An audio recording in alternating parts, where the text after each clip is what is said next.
से भी डर तभी लगता है जब वो उसके खौफ के बारे में जानता है।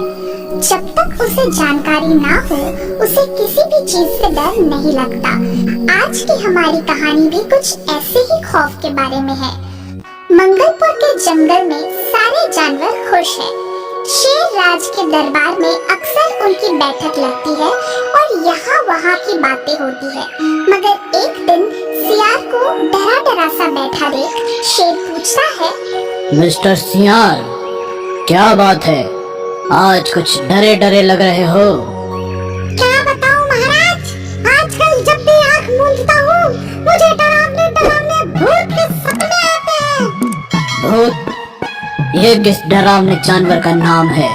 महाराज, ये किसी जानवर का नाम नहीं, ये हम जीवों की आत्मा का नाम है। जब हम मर जाते हैं तो हमारी आत्मा इस ब्रह्मांड में भटकती रहती है।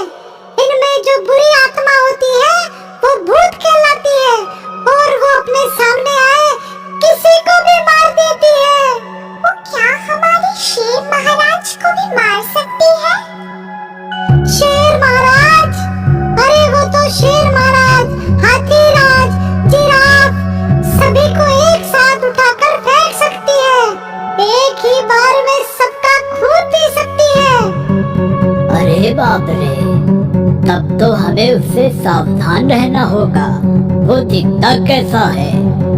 बहुत ही खतरनाक, बहुत ही विशालकाय। अगर वो शेर का भूत हुआ तो हाथी और जिराफ से भी बड़ा दिखेगा।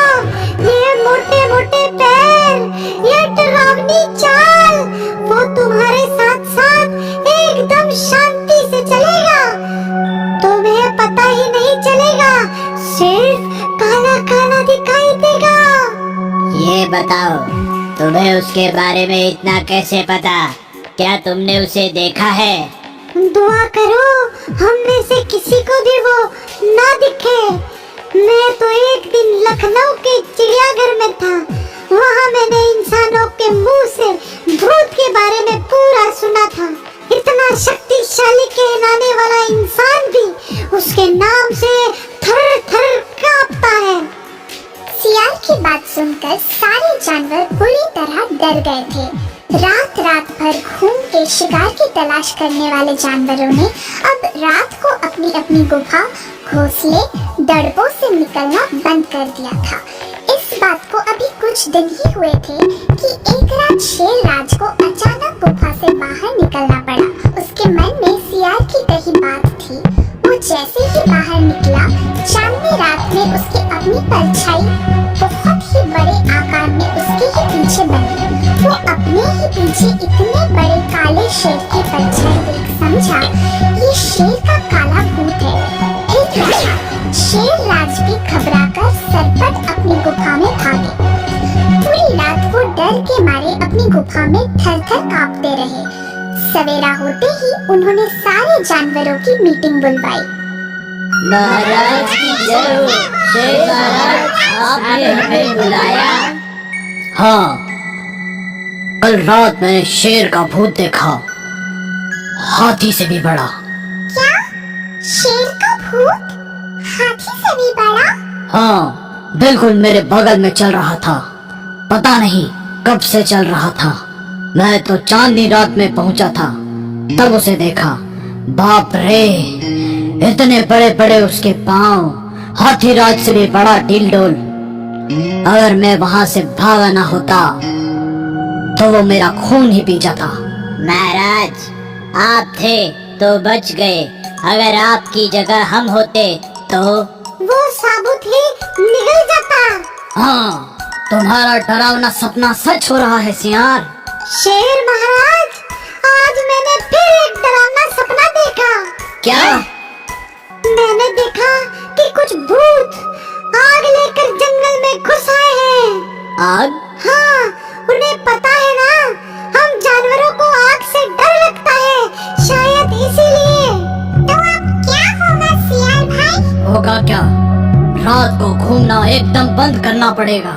और सचमुच उस दिन के बाद सारे जानवरों ने रात को घूमना बंद कर दिया। मगर जानवर तो रात को ही शिकार के लिए निकलते हैं, कब तक घूमना बंद कर सकते थे। एक सुबह सुबह बंदर ने आकर सभी को डरा दिया। महाराज, महाराज, गजब हो गया, गजब हो गया।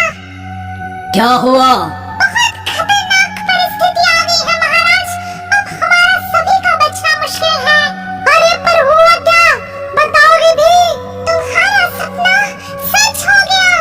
कौन सा सपना? यही कि भूत आग लेकर जंगल में आए हैं। कल रात हम काली पहाड़ी की तरफ निकल गए थे। वहाँ देखा बरसों से खाली पड़ी गुफा में आग ही आग जल रही थी। आग का उजाला गुफा से बाहर आ रहा था। क्या? हाँ, इसका मतलब एक साथ कई भूतों ने आग लेकर वहाँ डेरा डाल रखा है। तब तो हो सकता है कुछ समय बाद वो पूरे जंगल पर हमला करे और हमारा खून। मम्मी, अब हमारा क्या होगा? ऐसे घबराने से कुछ नहीं होगा।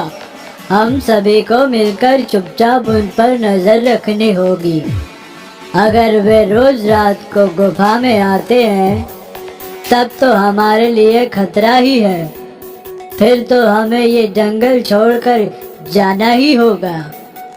और उस रात शेर के साथ मिलकर सभी ने डरते डरते उस गुफा पर नजर रखी और सचमुच रात होते होते अचानक उसमें धीरे धीरे रोशनी होने लगी। रोशनी धीरे धीरे बढ़ती ही जा रही थी। देखो महाराज, गुफा की आग धीरे धीरे बढ़ती जा रही है।